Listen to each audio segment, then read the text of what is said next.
il faut être honnête sur ce qu'on enseigne et sur ce qu'on apprend, d'où ça vient, comment ça vient. Donc, j'espère apporter humblement ma petite pierre à l'édifice.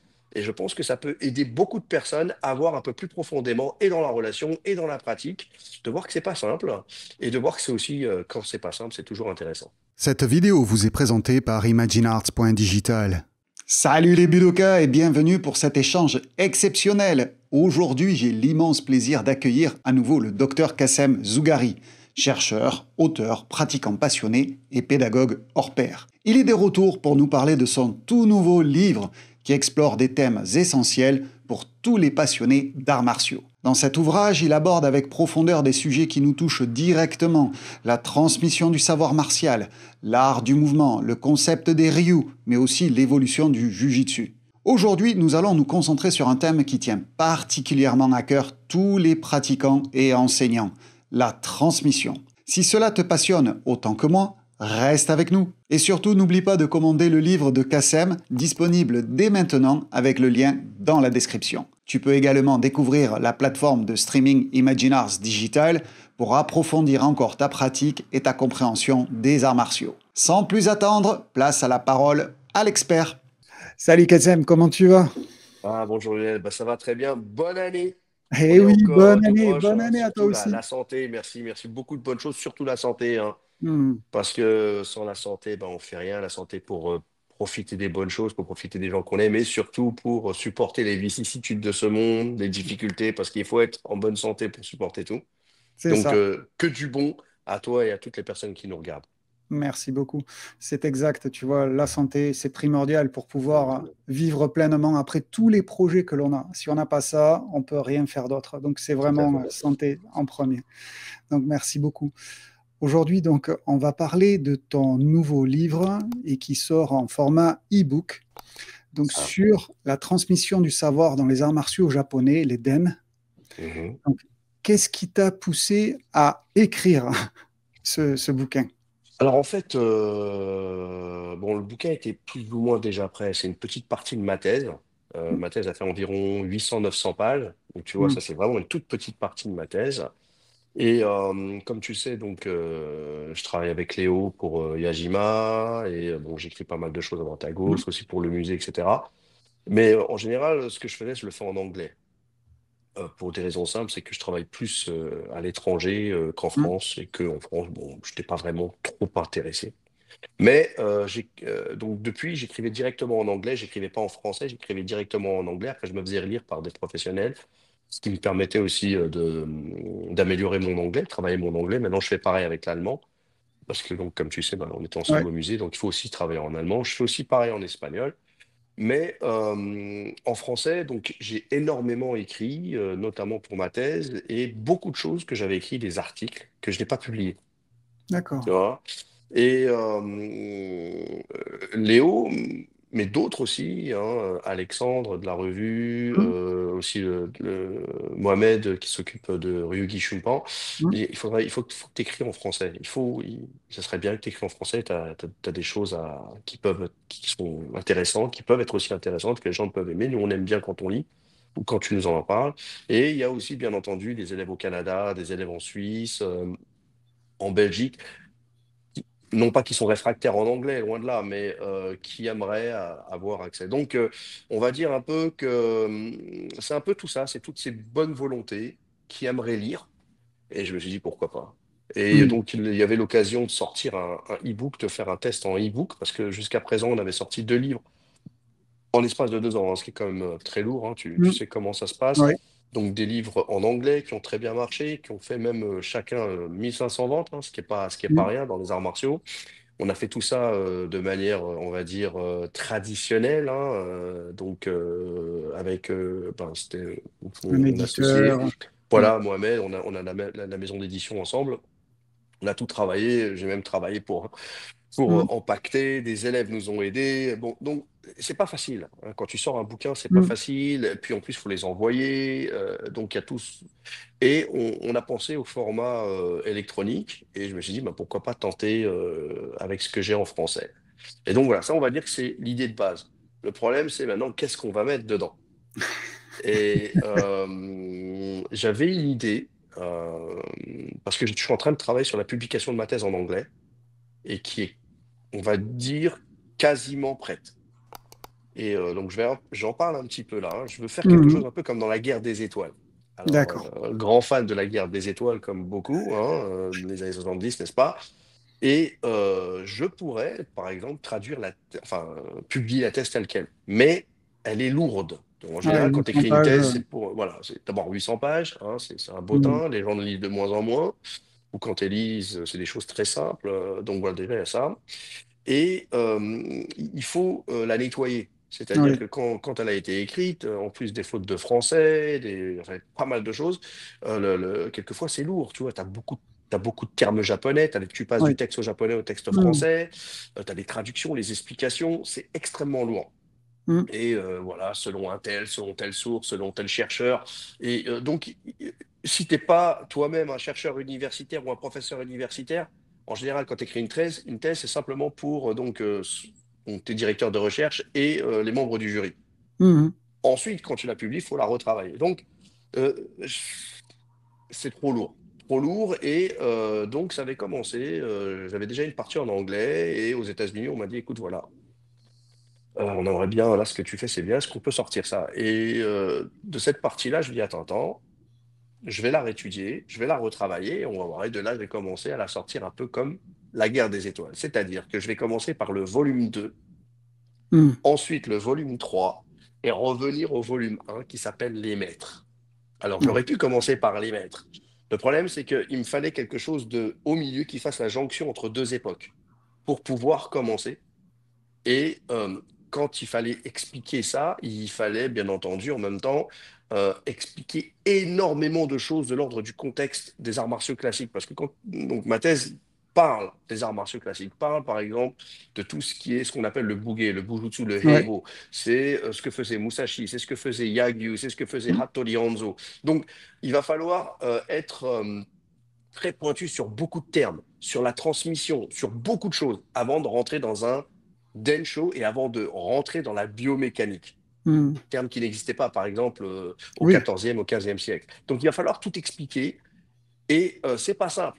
Donc, si la personne n'est pas aguerrie, n'est pas versée, n'est pas suffisamment courageuse pour se taper un bottin, enfin, il n'y a plus de bottin de jour maintenant, mais bon, c'est pas facile. Donc voilà comment ça a commencé. Et de là, j'avais écrit un long article qui s'appelait Le Den chez les guerriers pour une revue qui existe toujours, hein, Les Féaux, à l'École française d'Extrême-Orient. Et donc c'était le directeur quand j'étais en poste au Japon, au Nichibun Ken, hein, qui m'avait dit, écoute, ce serait bien que tu écris quelque chose. Et donc j'avais écrit, il m'a dit, Kassem, c'est trop long et c'est trop chercheur. Il m'a dit, il faut que tu réduises. Et au moment où j'ai commencé à réduire, il y a eu un petit problème avec la revue. Ils ont dû faire quelque chose d'autre, je me souviens plus. Donc j'ai complètement oublié de lui passer. Je suis passé à autre chose parce que j'avais pas mal de D'accord. choses à faire. Et donc j'ai laissé l'article de côté, je l'avais traduit en anglais. Voilà, voilà. Et ça, là, je te parle, on est en 2011. Donc tu vois, ça remonte un petit peu. Ça commence, oui. Voilà. Donc, là, on arrive aujourd'hui.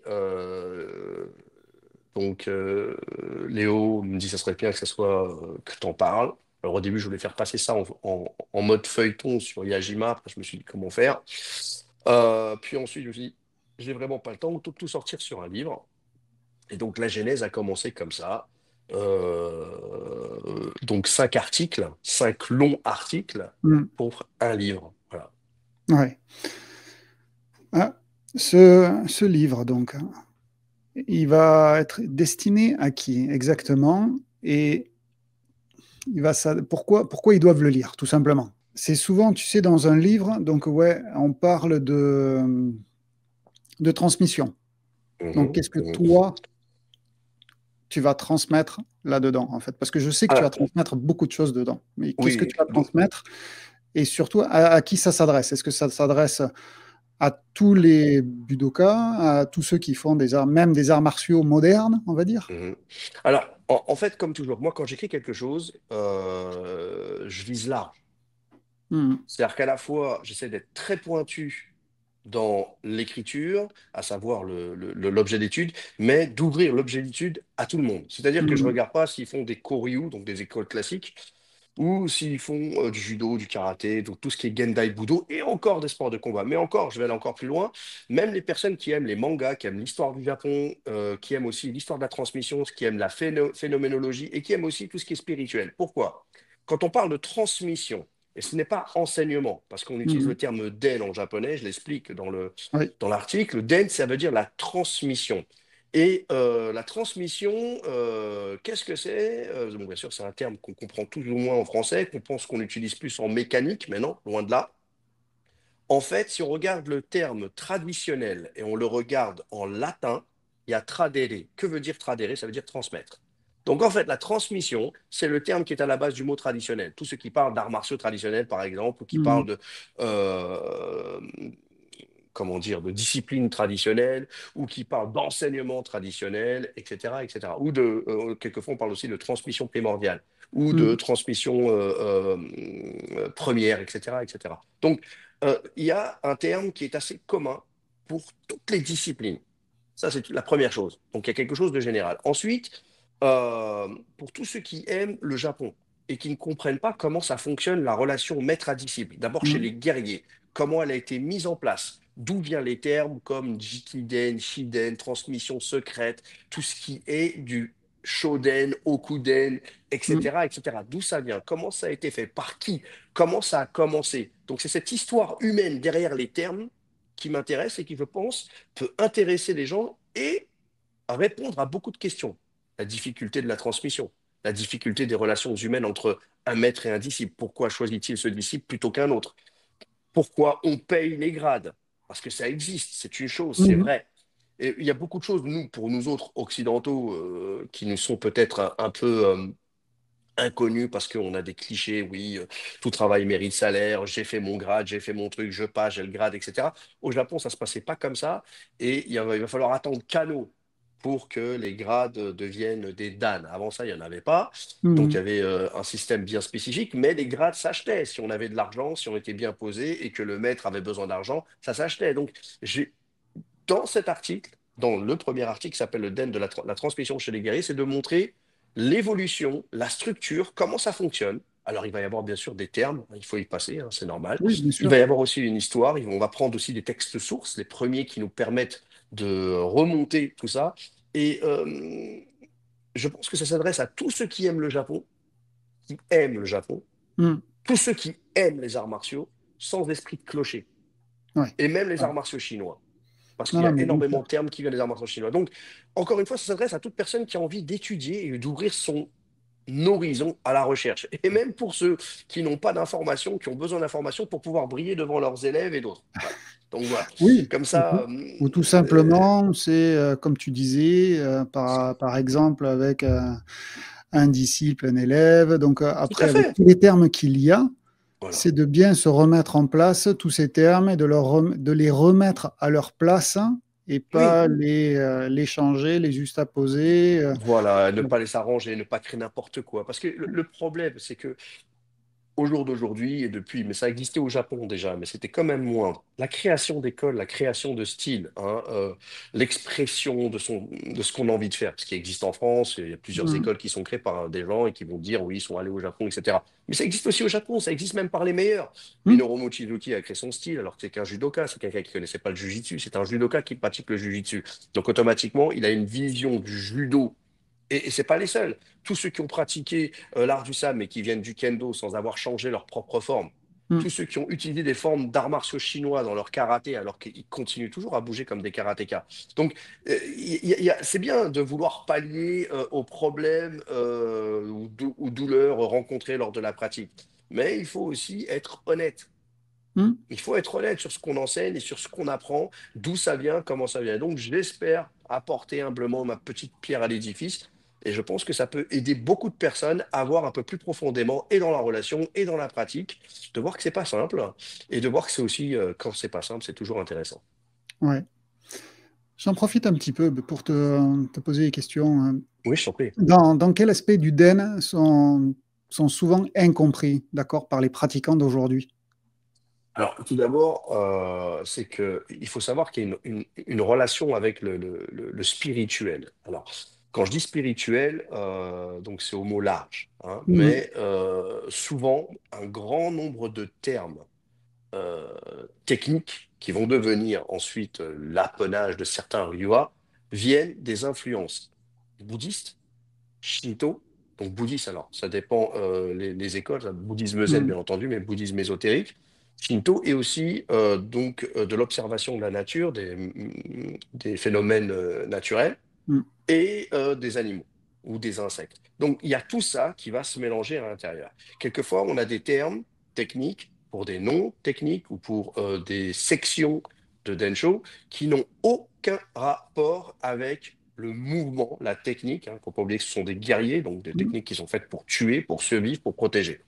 Donc, ils n'ont aucun rapport avec le côté pragmatique de la technique. Ils sont simplement des mots que le fondateur a entendus et ça lui plaisait. Ça Mhm. lui plaisait, il aimait le terme, ça lui parlait quelque part, et il faut donc aller à l'origine du terme. Qu'est-ce qu'il voulait dire à l'origine?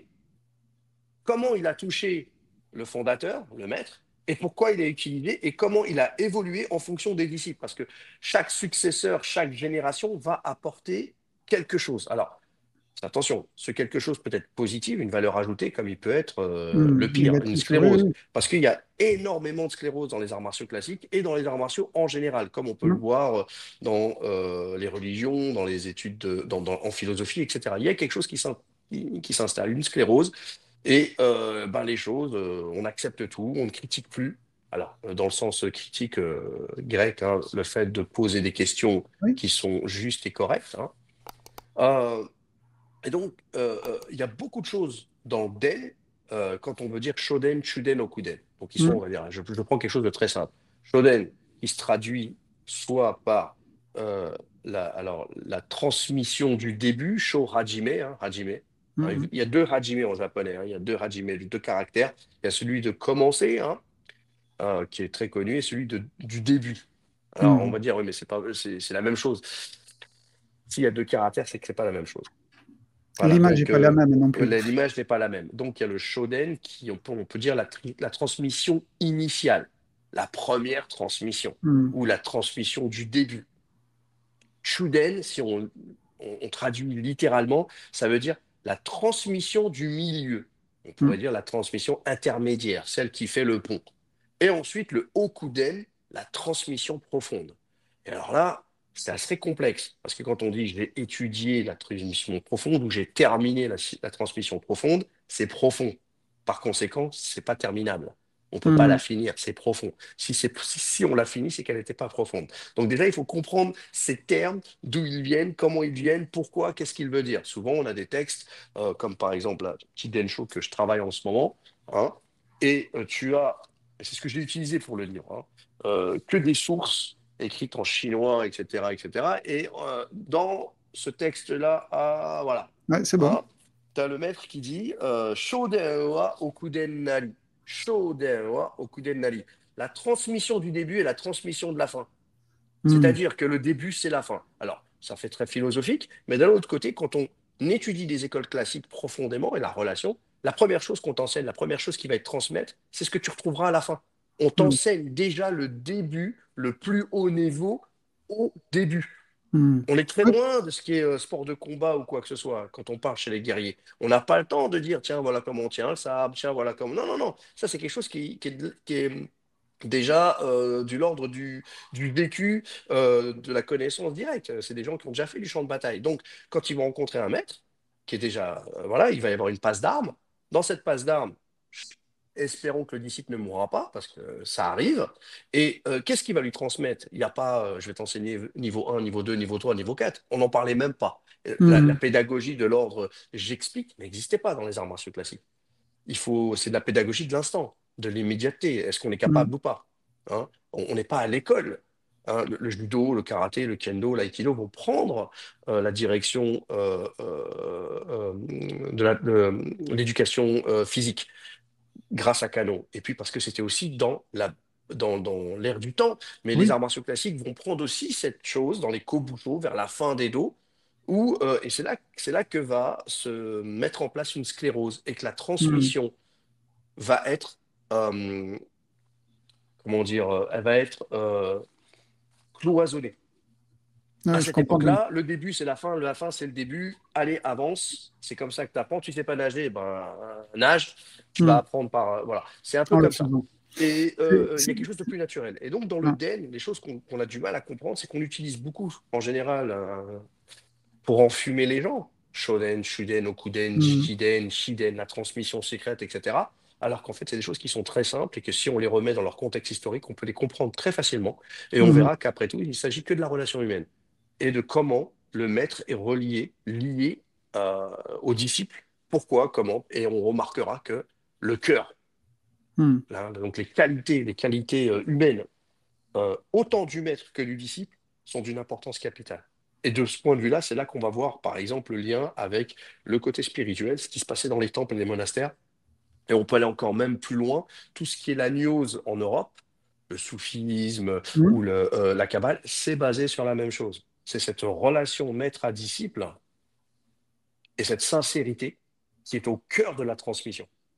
Et comme tu disais, c'est peut-être aussi le fait de, tu sais, qu'il y ait de nos jours, dans les arts martiaux, il y a un enseignement qui est très théorique, Mhm. après qui est très explicite, démonstratif.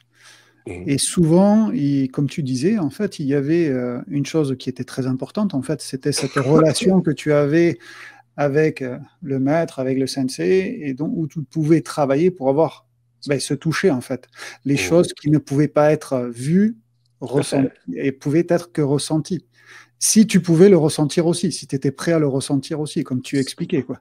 Tout à fait, tout à fait. Et en plus, c'est quelque chose qu'il faut comprendre, c'est que par cet article, et les autres d'ailleurs, hein, qui viennent, notamment il y a sur le Nagare, il y a aussi sur le Mm. sabre Yagyu, il y en a un sur les écoles classiques, sur le Oui. mouvement, la manière de bouger, et le dernier qui est en deux parties, hein, qui est donc une petite histoire du Jiu-Jitsu. Au début, ça sera des origines à Edo, et ensuite, ça sera euh, fin Edo à Meiji en passant par Mm. Kano, Ueshiba. Donc Takeda Sokaku. Donc ça, j'en parlerai un peu plus. Euh, En fait, c'est pour montrer d'abord, les clichés que nous autres Européens, nous avons. Et que ces clichés, s'ils existent, c'est parce que déjà au Japon, il y a des erreurs dans la compréhension. Alors Mm. ça ne veut pas dire qu'on connaît mieux que les Japonais et que les Japonais connaissent mieux que nous. C'est toujours à peu près quand on veut étudier une culture, une civilisation étrangère. C'est par quel prisme on la voit et Mm. par qui on l'étudie. Plutôt que de voir le message transmis, on regarde souvent la personne qui le transmet. Et c'est pareil dans la pratique des techniques de combat, dans la transmission, etc. Donc, euh, comme il y a beaucoup de clichés, de malentendus, d'ignorance, tout simplement, hein, comme pour un kata, comme pour une technique, et il y a aussi, bien entendu, le fait de vouloir de l'autopromotion, d'avoir l'exclusivité. Alors que ça n'a jamais existé. C'est quand la compartimentalisation des styles a commencé, l'exclusivité, c'est ce qui va tuer l'essence en général. Mm. Et donc, quand on regarde bien comment cette transmission, elle évolue, comment elle change, pourquoi elle change, on apprend énormément sur la relation maître à disciple, sur la relation humaine. Et pourquoi déjà au Japon, il y avait pas mal de problèmes. Et que si au Japon, il y avait pas mal de problèmes, il y avait beaucoup de choses qu'on ne savait pas, ces choses-là, les maîtres qui, soi-disant, devaient les connaître, mais ne le savaient pas, manque de culture, manque de travail, manque d'études, pas Mm. accès, on reste dans son dojo, on s'enferme, eh ben, ils vont enseigner ça à des étrangers qui vont prendre ça comme une pierre d'édifice intouchable. Le maître a dit, voilà.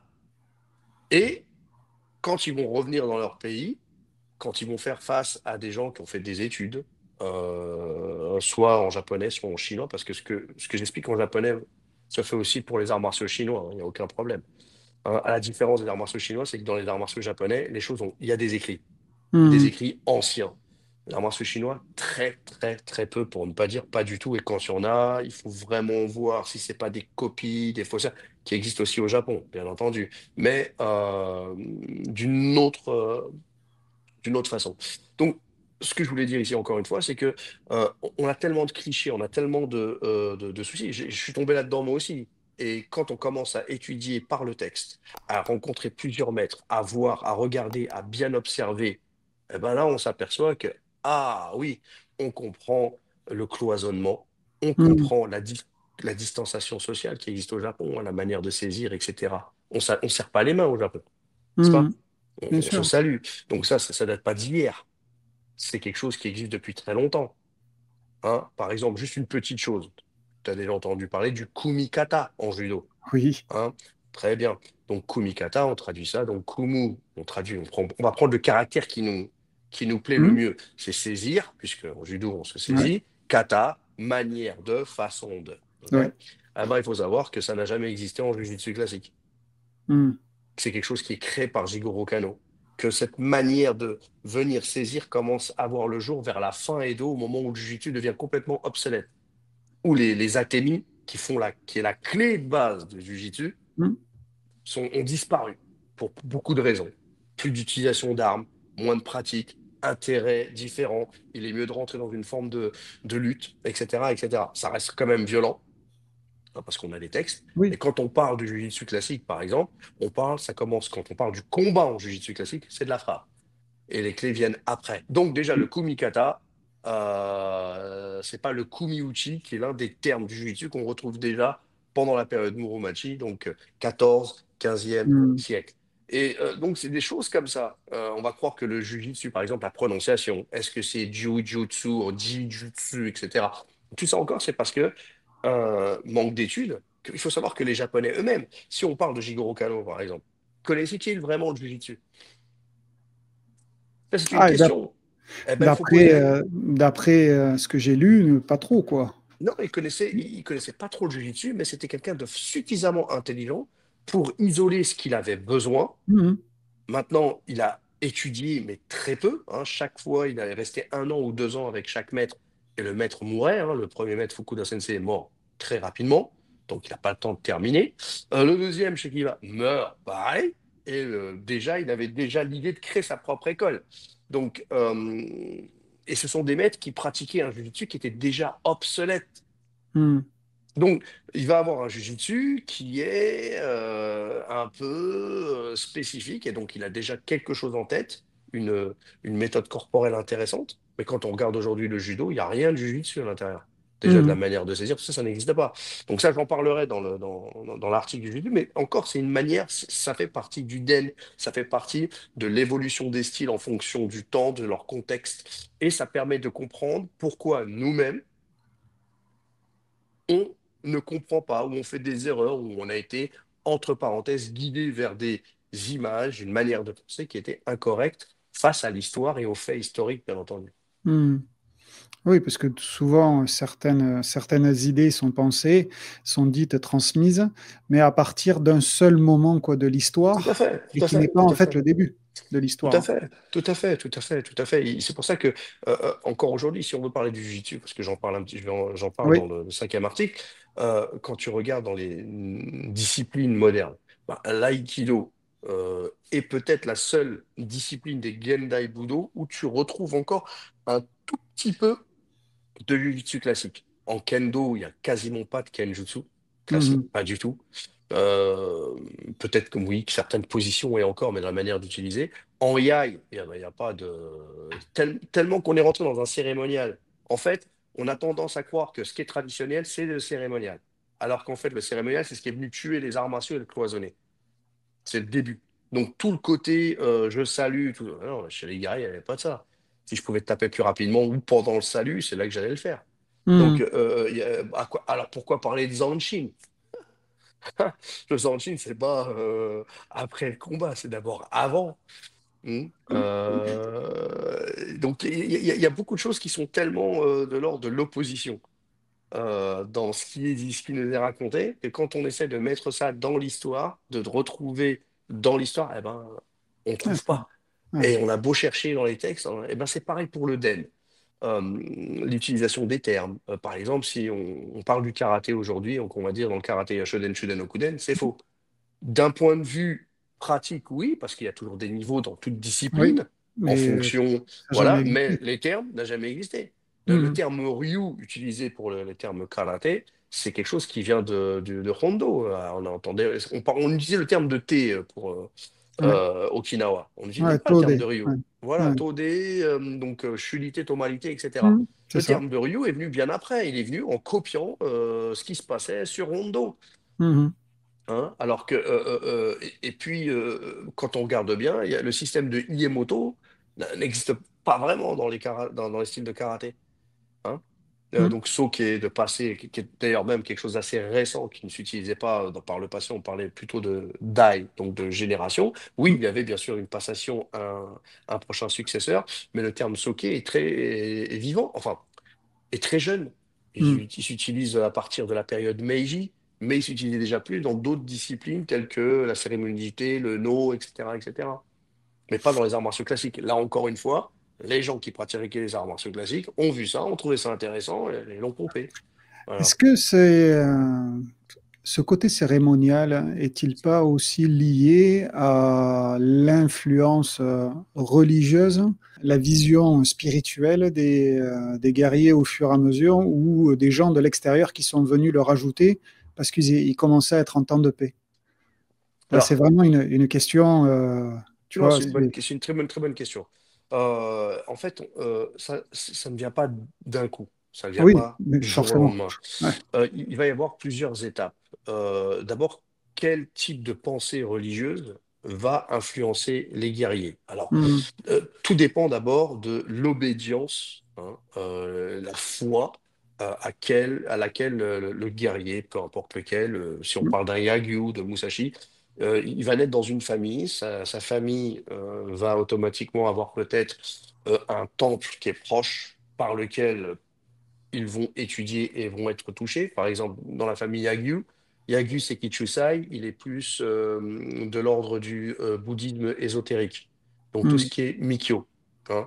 Et Yagyu Munenori, lui, il est bouddhisme zen, Rinzai, très proche de Takuan. Donc ça reste du bouddhisme, mais c'est du bouddhisme complètement différent. Mhm. Hein, l'ésotérisme et le bouddhisme zen, c'est différent. Donc, pour ne parler que de, par exemple, Kamizumi Senokami, donc j'ai utilisé les textes parce que c'est les plus Ouais. anciens, lui, il est à la fois un petit peu dans le Linzai et il est aussi dans le Soto. Et donc, déjà, il faut comprendre ces choses-là. Il y a des choses dans les termes, dans la relation avec les moines, qui vont toucher ces guerriers. Mhm. Mais ça ne veut pas dire que c'est le moine qui touche, c'est quelque chose qu'ils vont dire ou dans l'attitude qu'ils ont, la paix. Quand on est un guerrier, au XIVe siècle, au XIIIe siècle, c'est le combat. Et quand je parle du combat, c'est violent, c'est destructeur. Il n'y a Mhm. pas d'histoire. Donc, on est dans la boucherie humaine. Et c'est sûr qu'il va y avoir des effets psychologiques. Et donc, quand on est dans ce monde de guerriers où on est toujours en train de rivaliser et où il faut faire attention même aux alliés qui peuvent se retourner, un peu de paix, des moments de paix, hein, éphémères, Mhm. sont importants. Et c'est aussi ce qui permet d'avoir une vision plus large, de ne pas prendre des décisions sur le moment ou sur un coup de sang. Donc, les, certains moines vont, par leur enseignement, toucher ces maîtres.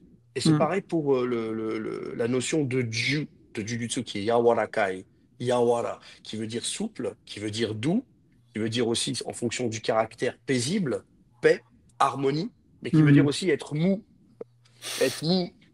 Donc, être tendre, être Ouais. gentil, il y a un côté faible aussi dedans. Donc, ça, ce caractère, il existe déjà pendant la période Heian. On le retrouve dans plein de textes. Et on le retrouve aussi dans les textes militaires qui expliquent que le doux surpasse le dur, que la Mhm. faiblesse, que l'eau, c'est dans le Oui, taoïsme, il n'y a rien de plus faible que l'eau dans ce monde. Mais une fois qu'elle est compacte et solide, il y a rien ne il n'y peut a rien de la, mieux.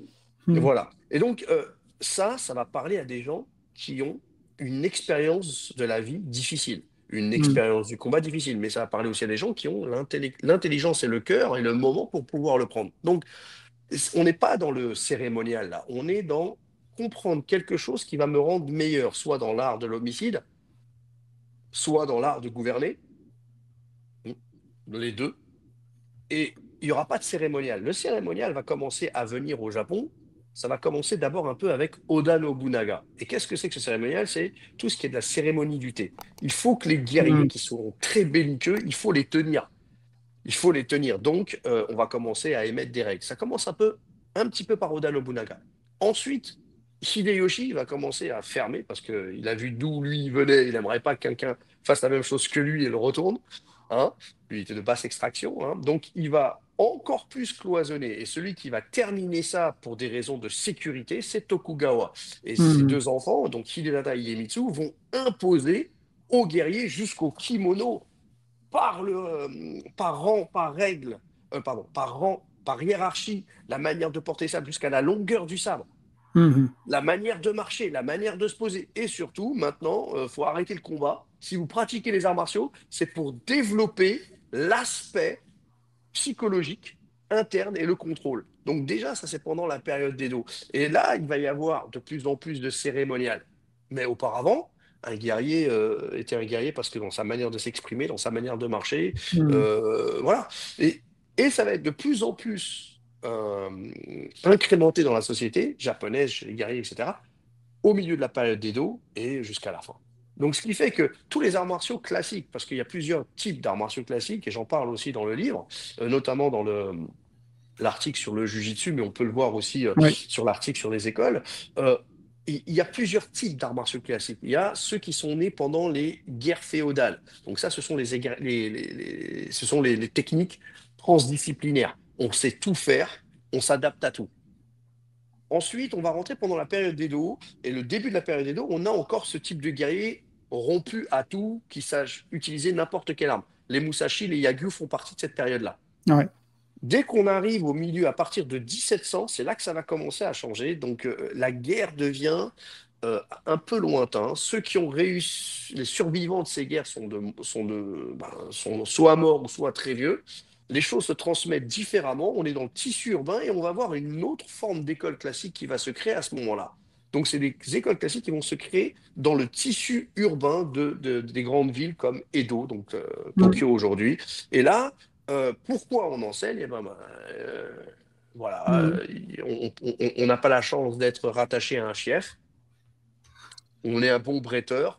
On va ouvrir les choses et là, il va falloir cloisonner. Parce qu'on veut des élèves, mais on veut qu'ils restent. Et il va y avoir d'autres dojos, il va y avoir une concurrence. Donc, on va cloisonner, on va compartimentaliser, on va créer différents niveaux. Et c'est là que le côté cérémonial va être encore plus accentué. Mhm. Alors qu'auparavant, dans les écoles classiques, même quand on lit, il n'y a jamais marqué on salue. C'est jamais l'ennemi attaque, on y va. Mhm. On prend un Densho, je t'en parle. Alors, voilà, je vais dans Shoden. Hein. Ok. Donc, voilà. Premier niveau. Taf, taf, taf, taf. Voilà, donc ici on est. Je vais montrer ici. Soden Gata, donc forme du premier niveau. Et la première technique a marqué. Alors, il n'y a pas marqué Aiteni Reiyosuru, hein, donc saluer votre. Il y a marqué Tekinga Migiken, Hidariken, Migiashi. L'ennemi arrive. Une droite, une gauche, un coup de pied. Quel type de coup de poing? C'est pas marqué. Quel type de coup de pied? C'est pas marqué. Ah, qu'est-ce qu'il y a marqué?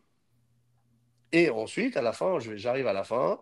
À la fin, il y a marqué, donc, alors bon, Kasumi o Oshi Taosu, donc on l'abat. Hein. Taosu, c'est abattre. Mhm. Voilà, donc on l'abat en frappant un point qui s'appelle le euh, Jubun, en plus, suffisamment. Le point qui s'appelle Yugasumi, qui est un point, le nom d'un point vital. Et à la fin, il y a marqué Saiyu ni waza o kakeru koto. N'oubliez pas de faire la technique des deux côtés. Ah, il n'y a pas marqué, on le salue juste après. Ouais. Bon, bah, dans tous les densho, que ce soit Yagyu ou Musashi, il n'y a pas marqué tout commence par un rei, tout finit par un rei. La première phrase que va dire, que va utiliser Funakoshi, par exemple, Oui. dans ses Karate Kyokun, qui est une phrase qui reprend d'un long parchemin qui est écrit de manière vraiment exquise par Matsumura Soko, hein, Mhm. le premier par qui on définit le karaté en général à Okinawa. Donc tout commence par Rei, tout, et tout commence et finit par la courtoisie, on va dire plutôt par l'étiquette. Ça, c'est parce que le karaté est déjà rentré dans le côté scolaire, dans le Mhm. côté éducation. Jamais. Jamais. Et d'ailleurs, c'est très rare que les guerriers se saluaient. quand il y avait un duel, surtout qu'il y avait un duel, pourquoi tu veux que je te Oui. salue? Déjà, je t'aime pas ou quoi que ce soit. On est loin, peut-être un petit signe de tête, Euh, rapidement, et voilà. et encore, tu vois, si tu le remets à notre Bien sûr. époque, les gars qui allaient se mettre sur la tête, c'est en guerre, c'est quand ils étaient juste avec leurs épées, leurs Tout à grandes fait. épées, etc. Ils Tout à arrivaient, ils fait. n'allaient pas saluer, ils n'allaient pas s'arrêter pour se mettre en rang, Tout saluer. à, tout à fait. Non, bon, voilà. Tu regardes en boxe ou en Ouais. MMA. Ils arrivent, il y en a, c'est même pas un salut, c'est ils se frappent sur les mains, tu sais, des fois c'est boum, ils se regardent, des fois il n'y a même pas. Et après que le Mhm. combat est fini et que le chèque, on sait qu'il est empoché, là on se salue, il y a du fair play. Et pas toujours, des fois ils Oui. s'aiment pas entre eux. Ah non, non, non, mais c'est Donc, ça. pour parler de fair play, même en compétition, hein, ça peut arriver en judo. On a vu des gestes quelquefois qu'on dit, ah, c'est pas fair play, des gestes en Mhm. judo ou en karaté qui sont pas fair play. Et en fait, non, c'est de l'ordre de l'humain. C'est Mhm. de l'ordre de l'humain. Quand on rentre dans une compétition, en général, alors oui, il y a ceux qui sont très techniques, etc. Mais dès qu'on reçoit un coup à la tête et qu'on n'a pas l'habitude, ça touche l'ego. Mhm. Ça touche l'ego. Une gifle, un coup, ça touche l'ego. Le fait simplement qu'on nous bouscule, il y a quelque chose bah, c'est une tension que ça réveille D'impulsif, chez hein. l'être humain. Ah ben Mhm. voilà, et ben, à ce moment-là, fair play, respect, ça n'a jamais existé, ça. C'est quelque chose qui va être rajouté, encore une fois, pour polisser. C'est pour Mhm. polisser, c'est pour essayer d'être dans le fair play. Mais ça, c'était très bien pour les riches. C'était les riches qui faisaient du sport et qui pouvaient dire ah, ah, ah, je vous ai eu. Ah, très bien, bien joué. Ouh, j'ai bien Mhm. aimé ce coup-là. Alors qu'en fait, si on pouvait percer, planter, voilà. Ouais, c'est une autre époque, c'est une autre façon de C'est voir une les autre choses, époque, si quoi. tu veux. Et Voilà. ça, Donc, ça, ça, le ça a Den, c'est tout bien ça. évolué, ouais. Donc, le Den, c'est tout ça. Le Den, c'est tout ça. C'est ce Et qu'on a pu essayer d'apporter. quel serait l'atout, en fait, d'un DEN ou l'étude, par exemple, d'un DEN show pour un pratiquant de pratique contemporaine? Bah, alors, au jour d'aujourd'hui, par exemple, si je te prends on va parler de karaté parce que c'est quand même ta Hum. discipline. Je vais prendre le cas de Mabuni et de Funakoshi, qui sont quand même. Oui, ils font partie du Bon, début, quoi, hein, donc, ils font. voilà. Voilà, c'est entre parenthèses on va dire, les pères du karaté.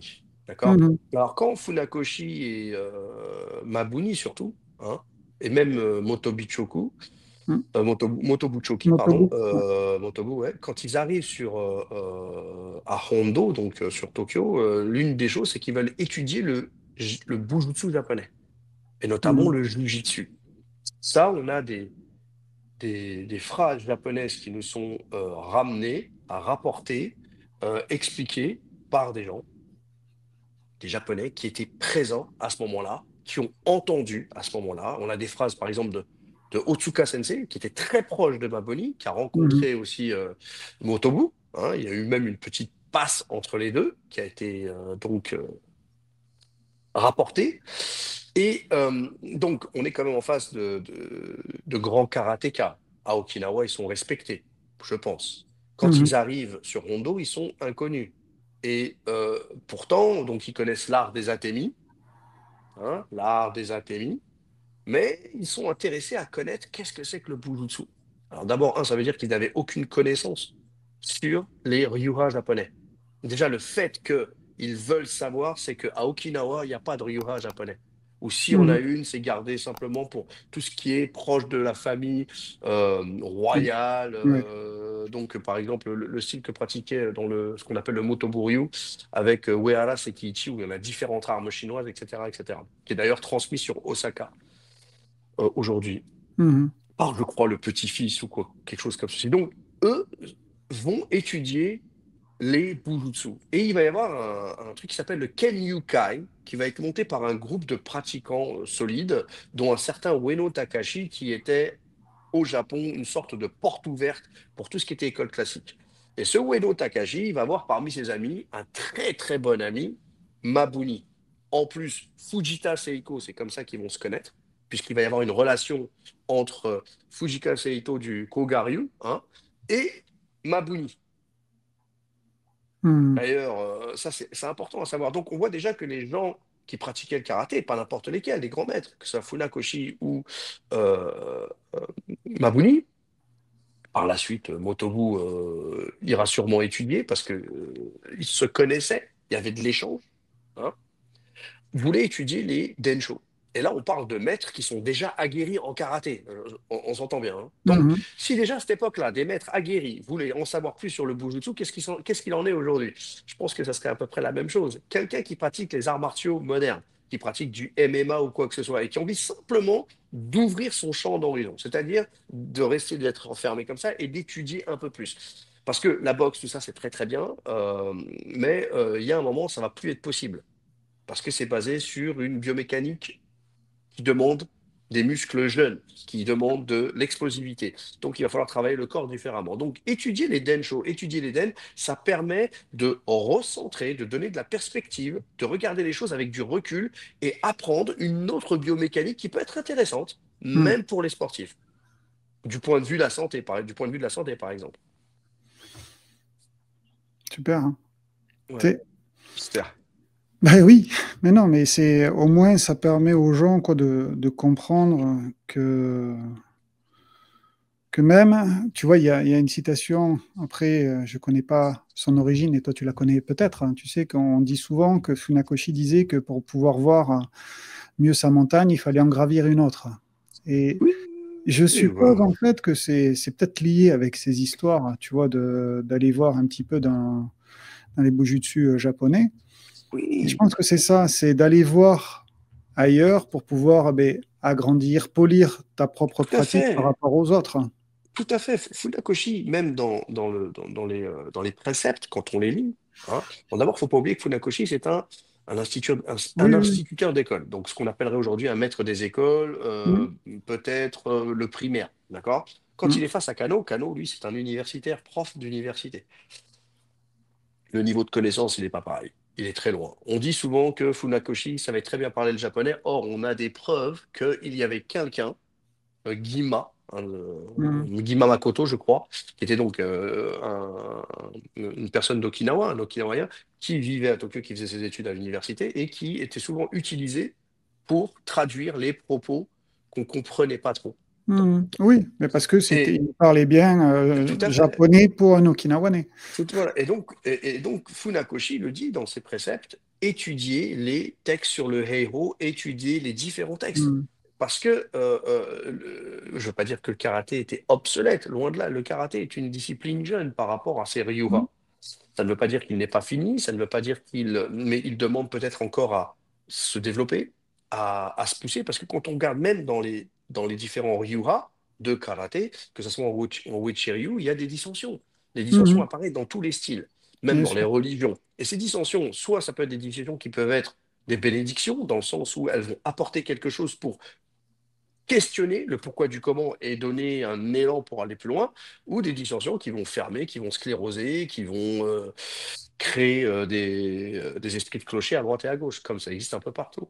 Mm, Donc je pense que, alors moi, ça c'est mon avis, parce que j'aime l'étude, j'aime la pratique, j'aime les arts martiaux en général. D'ailleurs, on remarquera bien dans le livre que je ne mets pas une discipline en avant, je mets des oui, tout à disciplines fait. en avion, je mets des ryuras, je ne parle pas de ce que je pratique moi-même, c'est pas intéressant. Ce qui est important, c'est de parler des arts martiaux en général et de toujours les mettre au meilleur plan. Donc j'ai toujours eu cette approche que lorsque je me concentre sur un objet d'étude, c'est de le mettre toujours au premier plan, bien sûr, d'apporter ce qui est intéressant, ce qui est avantageux, ce qui pose Mm, problème, ce qui pose question aussi, hein, quel que soit le style, et de l'étudier de manière humble, hein, et d'en apporter le maximum qu'on peut pour que chacun puisse prendre ce qu'il veut. mm. Voilà. Non, mais c'est très bien parce que ça permet d'ouvrir et franchement, je vous conseille ce livre. Je vous aurai le lien juste en dessous dans la description. Mais vraiment, allez le récupérer, d'une part, parce que ça aidera Kassem à finaliser son envie de le faire, ses livres en Ouais, c'est vrai. français. Voilà, Ça, c'est vrai. pas qu'en C'est vrai format parce que numérique. j'ai vraiment pas envie. Et c'est simplement parce qu'il y a des bonnes œuvres, il y a des gens Oui. et c'est aidé. Et Mm. ils aiment lire, alors pourquoi pas. Non, mais Voilà. voilà. Donc, c'est d'avoir un vrai retour de ce côté-là, qui sentent qu'il y a une vraie communauté qui veut apprendre, qui veut lire autre chose, différent, avec une autre vision. Et pourquoi pas, comme tu disais au tout début, c'est en plusieurs tomes, mais ta Oui, bien tête, sûr, bien sûr. Ouais, bien sûr, bien sûr. C'est ce et que je compte faire de toute le façon. 2, 3 et 1, et comme Bah, ça, il y aura tout. là, ce que je peux dire, c'est que j'ai suffisamment de matériel pour encore 5 livres, un par an. Et là, je parle en français. Là, j'ai D'accord. 2 livres qui sortent en anglais. Donc, bon, il y a encore du matériel, il y a encore beaucoup de choses à dire, il y a beaucoup de choses de l'ordre de l'histoire qui peut Mm. nous aider tous, Mais bien sûr. quelle que soit la discipline, quel que soit le maître. Parce que, après tout, on est tous des êtres humains. Et Oui. alors, ça fait un peu bête ce que je dis, mais on a tous la même couleur de sang. Et oui et non, ça se dit, c'est international. La Mm. douleur, c'est international. L'amour, c'est international. La méchanceté, c'est international. La compassion, ça n'a pas une étiquette. Donc, Mm. plutôt que de parler de ce qui est différent, moi j'aime parler de ce qui nous met Rapproche. tous à la même table, ce qui nous rapproche, ce qui nous met tous ensemble, ce qui nous met tous d'accord. On veut parler d'efficacité, très bien. Alors, de quelle efficacité Mm. parle-t-on? On veut parler d'histoire, très bien. De quelle histoire parle-t-on? On veut parler de transmission, très bien. De quelle transmission parle-t-on? Et pourquoi, comment ça peut nous aider et de trouver cette, comme tu l'as dit, ce côté communauté. Parce qu'il y a Mm. une communauté martiale, tout à fait, et on peut tous s'entendre sans problème. C'est ça. En tout cas, Kassem, Voilà. je te remercie C'est beaucoup. moi qui te remercie. Je te souhaite À très encore très une très bientôt. très belle année Vous aussi, la santé et surtout. on se retrouve prochainement. À très bientôt. Merci beaucoup.